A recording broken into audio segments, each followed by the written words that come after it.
त्रिदेवों में एक, देवों के देव महादेव भोलेनाथ, रुद्र, शिव, भूतनाथ, गिरीश, महेश, भिलेश्वर, नीलकंठ, गंगाधर, शंकर, इन सभी नामों से भक्त उन्हें पुकारते हैं। वे संहार के देवता हैं। रुद्र हो या सौम्य, दोनों ही रूपों में उनकी पूजा होती है। भोलेनाथ का स्वरूप जितना रहस्यमय और विचित्र है, उतना ही आकर्षक भी। इतनी व्यापकता कि शब्दों में वर्णन संभव नहीं।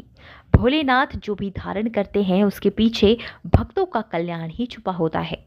तो आइए जानते हैं शिव जी के विराट और अनंत स्वरूप की महिमा और उनके अर्थ। जटाएं। शिव जी की जटाएं अंतरिक्ष का प्रतीक है। घने बादलों सी काली उलझी जटाओं में चंद्रमा विराजमान है। इन्हीं में गंगा का अवतरण हुआ। जटाओं से ही महादेव के पहले रुद्रावतार वीरभद्र भी पैदा हुए थे। महादेव के जटाओं में जीवन के गूढ़ रहस्य छुपे हुए हैं। दरअसल महादेव आदि योगी भी हैं। उनकी जटाएं सांसारिक इच्छाओं से विरक्ति, आध्यात्मिक साधना का प्रतिनिधित्व करती है। चंद्रमा। भगवान शिव ने अपने मस्तक पर अर्धचंद्र धारण किया है, जिस वजह से उनका एक नाम चंद्रशेखर भी है।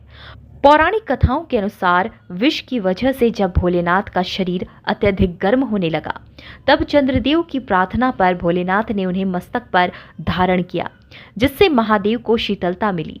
महादेव के मस्तक पर विराजमान चंद्रदेव पूरी सृष्टि को भी शीतलता प्रदान कर रहे हैं। दरअसल चंद्रमा मन का प्रतीक है। भोलेनाथ का मन चंद्रमा की तरह भोला, निर्मल, उज्जवल होने के साथ साथ जागृत भी है। चंद्रमा जीवन और मृत्यु के चक्र और प्रकृति के साथ लयबद्ध चलने का भी प्रतिनिधित्व करता है। त्रिनेत्र। भगवान शिव को त्रिलोचन कहते हैं। शिव की 3 आंखें सत्व, रज और तम, भूत, भविष्य, वर्तमान, स्वर्ग लोक, मृत्यु लोक और पाताल लोक के प्रतीक हैं। पौराणिक कथा के अनुसार जब शिव जी ने तीसरा नेत्र खोला, तो उससे प्रकट अग्नि ने कामदेव को भी भस्म कर दिया। दरअसल सच्चे ज्ञान के उत्पन्न होने पर ही आंतरिक दृष्टि प्राप्त होती है। तीसरा नेत्र खुलने पर जो स्पष्टता आती है, उसे दुनिया की कोई भी स्थिति या व्यक्ति विकृत नहीं कर सकता। महादेव का तीसरा नेत्र वही ज्ञान चक्षु का प्रतीक है। इन्हीं नेत्रों से भौतिकता में उस अभौतिक को देखा जा सकता है जो शाश्वत है और शिव है। सर्पहार। शिव जी ने अपने गले में सर्प धारण किया है, जो कोई साधारण सर्प नहीं बल्कि नागलोक के राजा वासुकी हैं। वासुकी के सिर पर ही नागमणि होती है।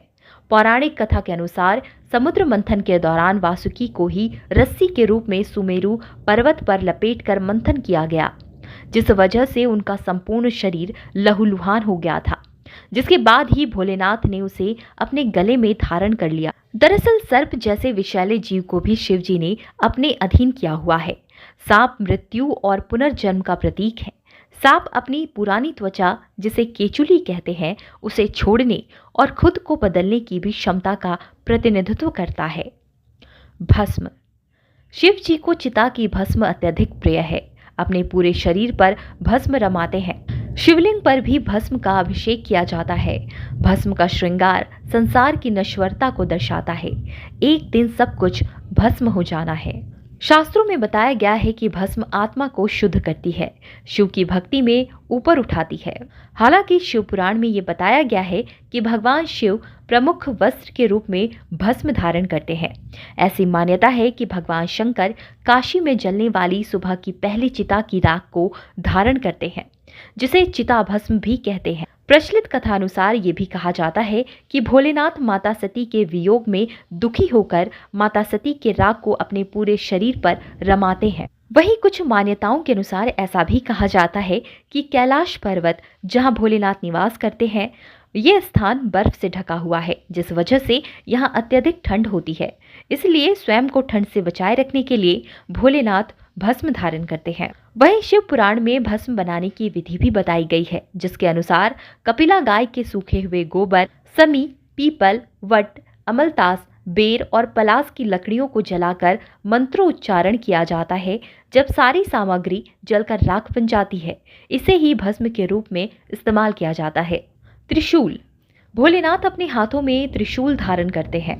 त्रिशूल संहार का प्रतीक है, जो भौतिक दिव्य और आध्यात्मिक तीनों पापों का विनाश करता है। त्रिशूल में कई अर्थ समाये हैं। ये ब्रह्मांड के 3 नियम, निर्माण, संरक्षण और विनाश, तीनों गुण, सत्व, रजस और तमस, तीनों काल, भूत, वर्तमान और भविष्य का भी सांकेतिक भाव है। भोलेनाथ त्रिकालदर्शी हैं। ये सब भोलेनाथ ने अपने अधीन कर रखा है। डमरू। शिव के हाथ में डमरू होता है, जिसे वे तांडव करते हुए बजाते हैं। डमरू के नाद से सकारात्मक ऊर्जा उत्पन्न होती है। यही नाद ब्रह्मा का रूप है। कहा जाता है कि सृष्टि के आरंभ में जब देवी सरस्वती प्रकट हुई, तब देवी ने अपनी वीणा के स्वर से ध्वनि को जन्म दिया, लेकिन ध्वनि में सुर और संगीत नहीं था। सृष्टि के आरंभ से आनंदित होकर जब भोलेनाथ ने नृत्य आरंभ किया, तो उनके द्वारा 14 बार डमरू बजाते ही ध्वनि से व्याकरण और संगीत के छंद तालों का जन्म हुआ। सृष्टि के संतुलन के लिए शिवशंकर हमेशा डमरू अपने हाथों में धारण करते हैं।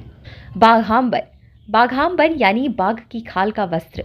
शिव जी ने शरीर पर बाघ की खाल धारण किया है।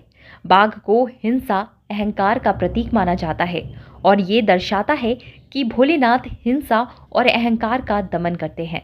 मुंडमाला। शिव जी के गले में मुंडमाला 108 सिरों का है। ये दर्शाता है कि उन्होंने मृत्यु को वश में कर रखा है। वहीं पौराणिक मान्यता है कि माता सती का प्रजापति दक्ष के घर 108वां जन्म हुआ था। इससे पहले भी माता सती ने 107 बार जन्म लेकर शरीर त्यागा था। 108 जन्म व्यक्ति के 108 शुद्ध आचरणों का प्रतीक माना जाता है। माना जाता है कि माता सती के 108 जन्म ही उस 108 सिरों वाली मुंडमाला को दर्शाता है। माता सती के शरीर के टुकड़ों से ही शक्ति पीठों का निर्माण हुआ, जबकि माता के सिर के भाग को भोलेनाथ ने एकत्रित कर माला में पिरोया। इस तरह 108 सिरों की मुंडमाला को भगवान शिव ने ही बनाया और फिर धारण किया। माता सती ने ही माता पार्वती के रूप में अगला जन्म लिया और उनका भोलेनाथ के साथ विवाह हुआ। वृषभ वाहन। वृषभ धर्म का प्रतीक है, जो सदैव शिव के साथ होते हैं। 4 पैर वाले पशु की सवारी संकेत है कि शिव की कृपा के बिना धर्म, अर्थ, काम, मोक्ष चारों ही प्राप्त नहीं हो सकते। शिव पुराण के अनुसार शिव जी के वाहन नंदी स्वयं महादेव के ही अवतार हैं, जिसे बैल के रूप में शिव मंदिर में प्रतिष्ठापित किया जाता है। नंदी का शिवलिंग के सामने बैठने का अर्थ है कि मनुष्यों को प्रकृति से दूर होकर अपना सारा ध्यान केवल भगवान की तरफ ही लगाना चाहिए।